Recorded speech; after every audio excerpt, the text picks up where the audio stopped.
All right, so my report is on Charles Schwab, CHW. First, talking about the rating.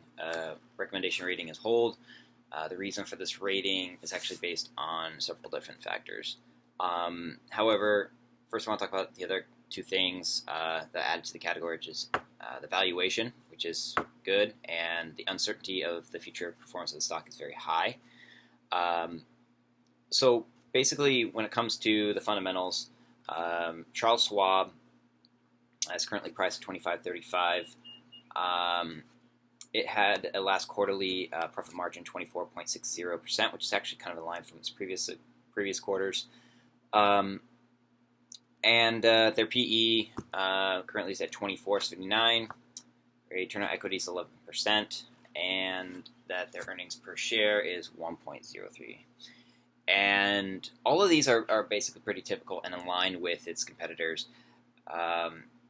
The good positive thing about Schwab and what has determined its growth in the past has been it's consistently gaining in revenue. And while that's a fundamental fact that is very promising, one of the problems with Schwab is it's having a hard time adding to its client base. And this actually is in direct relation to their competitors. Their competitors, their direct competitors and indirect competitors. The direct one is actually more in line with online brokerage for trading firms.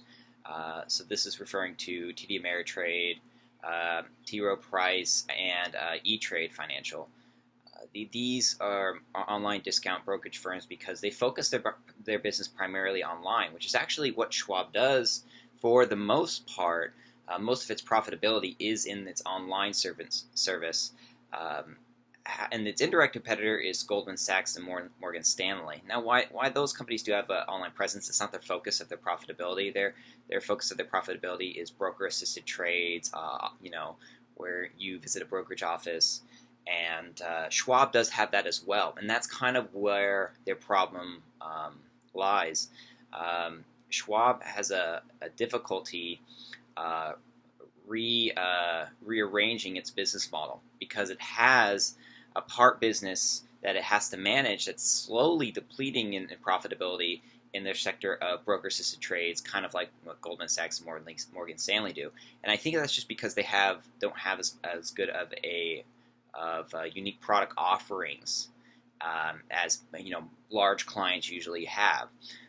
Clients that usually have smaller amount of capital to work with focus on online trading, and that is more in line with where their profits are. But the problem is that Schwab continues to have their brokerage-assisted offices, and we haven't seen any plans of them restructuring that or say selling off that part of the business to another company that might want to benefit from it, and that's kind of their main problem with that.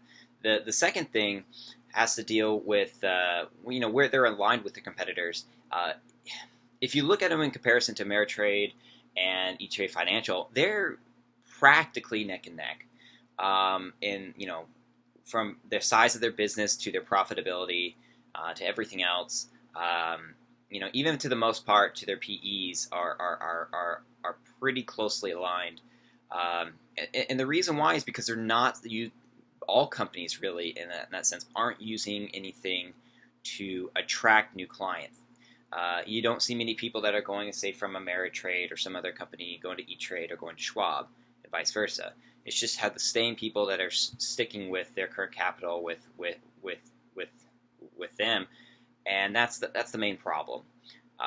So you can kind of see there's a correlation. This is on the report of where those three companies lie in comparison to the indirect competitors, which have been suffering a lot more.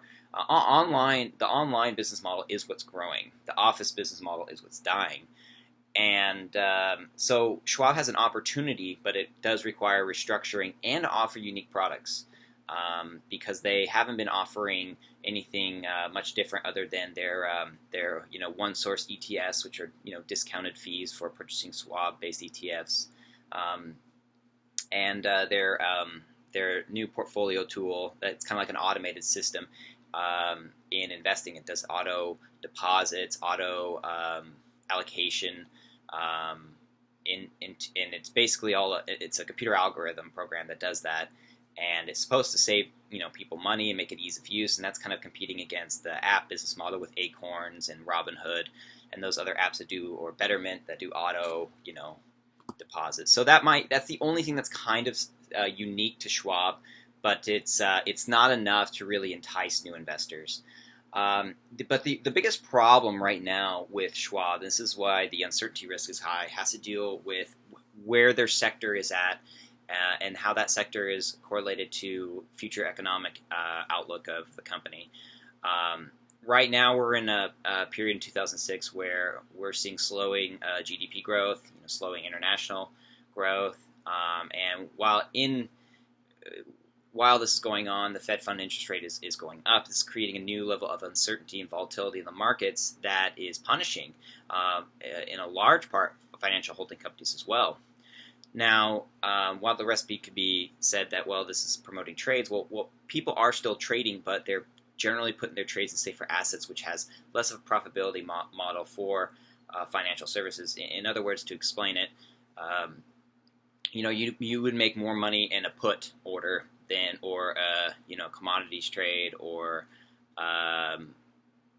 if you were buying, say, just plain common stock, as opposed to buying either a discounted safe haven ETF or bonds and things like that. So it doesn't work out for these financial markets, not just Schwab, when investors put their money in safer assets, and then some investors are taking their money out altogether. We're not seeing any new input of investing right now because of this uncertainty, and the only way that Schwab can be profitable is if two things have to happen actually to maintain their profitability. First, there has to be an increase in economic development. GDP of this U.S. market, international markets need to rise, and in relation to that, another thing has to be parallel to that, which is the Fed funds continuing to raise their interest rates on schedule. But if one of those collapses, if it's the economy collapses and the Fed raises the interest rate, or the Fed stops raising the interest rate and the market's going up, both of them are going to be problematic results for the long term of this company, and so this is kind of problematic for Schwab. And in comparison to how it relates to the S&P, they're closely aligned, but the problem is that Schwab does underperform. Overall, over if you look at a 5-year period to the S&P. And so it's not anything that's kind of leading the way in the financial holding companies in any way. So those are kind of, in conclusion, the main things that create a recommendation of hold.